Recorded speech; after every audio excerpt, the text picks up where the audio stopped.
कवर्धा जिला के थाना कुंडा क्षेत्र अंतर्गत ग्राम सूरजपुरा निवासी दुर्गेश साहूला कुंडा पुलिस डाहा तत्काल कार्रवाई करते हुए गिरफ्तार करेगी। बता दें कि सूरजपुरा निवासी घनश्याम आनंदा दुर्गेश साहू के खिलाफ थाना में शिकायत दर्ज करवाई रही।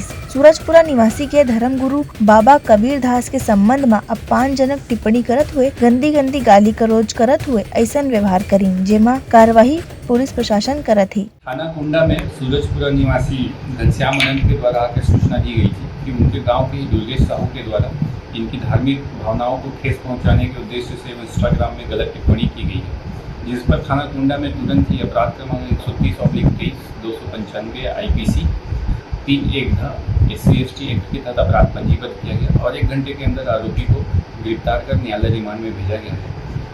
भविष्य में भी अगर किसी के द्वारा इस तरह किसी वर्ग की धार्मिक भावनाओं को ठेस पहुंचाने का कार्य किया जाएगा, उस पर पुलिस त्वरित कार्रवाई करेगी। ब्यूरो रिपोर्ट, उतलंगा न्यूज़।